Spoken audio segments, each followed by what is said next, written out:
The journey of healing is a lot harder than most people think, because when you want to heal from something, you have to find it morally wrong to be a victim. You have to just find it morally wrong. You have to feel that being a victim is not who I am. I just can't do it. It's not right, and I just can't do it. That's how you have to feel if you want to heal. But when you're a victim of 100 things, your diseases will not go away. If you remember something from 1985, what somebody did to you, and you're still angry with them, it's not going to go away because you're just a victim. So when you're a victim, your body feels like it's under attack, and what victims do is that they show themselves. They show up in a really pathetic way, and they hope that people will notice, and those people will feel morally bad that they imposed victimhood on you. So that's what the victim's power is. The victim is trying to be so miserable that they let you go. Like what I used to do in school in the PT period, like we had something called physical training, which was basically put all the kids in the sun and make them do this shit, and I couldn't do it. So I used to act like I used to just fall, I used to faint, I used to do all sorts of stuff. So then they'd say, you go sit in the shade, you know. So that's what victims are trying to do. They want that biscuit which they give to people who are really, really pathetic. So by showing up as the most pathetic, you want the free handouts. It's not going to happen. See, many people have spoiled their body. They got sexually rejected, and then they became fat because the person whom they wanted to have sex with said no, and said that you're not good enough.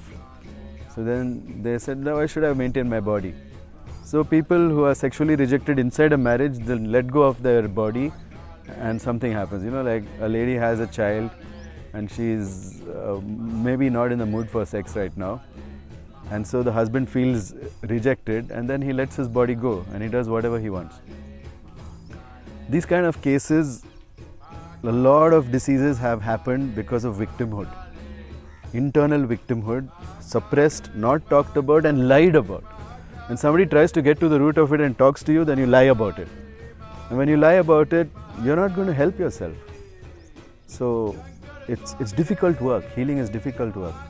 You have to talk about everything that you've been blaming others for, and understand that this is a way for you to get that biscuit.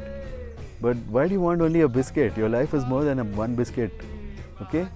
So you have to get over this victimhood. You have to say, I'm done with it. It's morally wrong. Never again in my life am I going to be a victim. I'm going to take charge of my life. This attitude has to be there before you can heal. Otherwise you won't heal. It's not possible. Just forget it. So somebody keeps telling me like how bad is their disease and how no doctor has been able to help them. I tell them I can't heal you either. Because you failed with so many excellent healers, why will you succeed with me? It's not possible. I cannot heal you. Okay? This is what healers have to learn. Not everybody is an adhikari for healing. Not everybody is entitled to healing. They have to earn it. And the second thing that gets in the way of your healing is that you are telling yourself about how much pain you're going through while healing. Yes, healing is painful because things get worse before they get better. You're going to have pain. Like exercise is a pain that you have to undertake in order to be healthy. Sleeping on time is a pain that you have to undertake when you want to be healthy. And not having artificial lights flashing you and making you feel like it's daylight, disrupting your circadian rhythm, that's painful. Everyone is going to ask you, why the hell are you wearing those orange glasses? And then you say, you have to take that pain. You have to be able to answer that. Any change is painful. But the pain of being sick is far more than the pain of changing.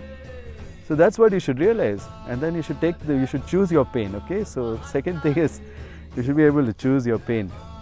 And the third thing is that, there is a pyramid of karma. If you're at the top of the pyramid, you don't have much option. So this is a probability pyramid. At the bottom, the probability is very high. At the top, the probability is very less. So there is a script written for you. It's called your karma. And you are meant to be sick. But because you haven't accumulated energy, which is the currency for you to have choice, you're not able to face that karma. When you have a lot of energy, you'll have people around you. And when you have people around you, karma becomes easier. It just gets easier. Like, you know, you forget something, you make a mistake, that's your karma. Like you locked yourself outside your house, that's your karma. Okay? But if you have kept a spare key with one of your friends, you can still get back in. And because you had the energy to think about the future and the energy to prepare for the future, you were able to overcome that karma. So, I don't think people are lucky and people are healthy because they have the karma to be healthy. Everyone has the karma to be unhealthy. We're all sitting in an unhealthy environment. But we become unhealthy because we don't have the energy to have options when the karma hits us.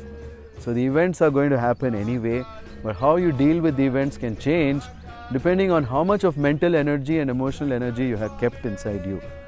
Physical energy, I understand a lot of people have it, but that's not enough.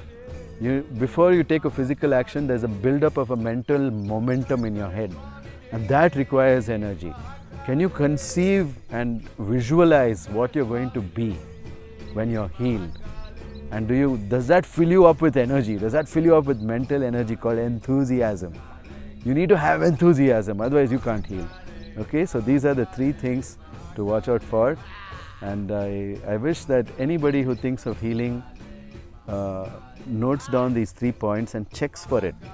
So then you'll know whether you're entitled for healing or not. And if you're not entitled for healing, don't feel entitled to heal. You're going to be sick and you're probably going to enjoy that pain.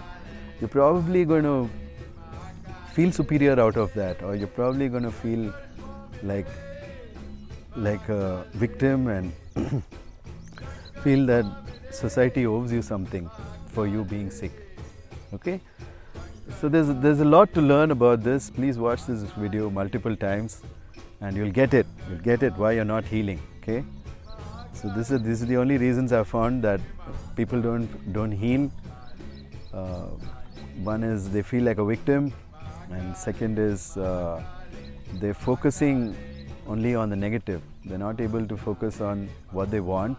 They just focus on what they don't want. And then there's the karmic reason, and karma is not a death sentence. Karma is just the events that are going to happen. How you're going to respond is entirely up to you and your energy. If you got physical and mental energy, you'll respond really well. If you got only physical energy, you'll do some stupid shit and you'll give up. You won't even use your physical energy. You'll be like somebody who's a big warrior but doesn't know doesn't have courage to fight. You'll become like that. And so I think that this is my heartfelt request. Don't go and try to heal yourself if you're not worthy of healing. Make sure that you're worthy of healing before you go and heal yourself. Okay? Get rid of all that traumatic shit in your mind and tell yourself that you are worth it. You are worth healing. You need to believe that from the bottom of your heart, that you being healed is an asset to the world. Remember that. If you think that you being healed is an asset to the world, you will heal. All right. All the best.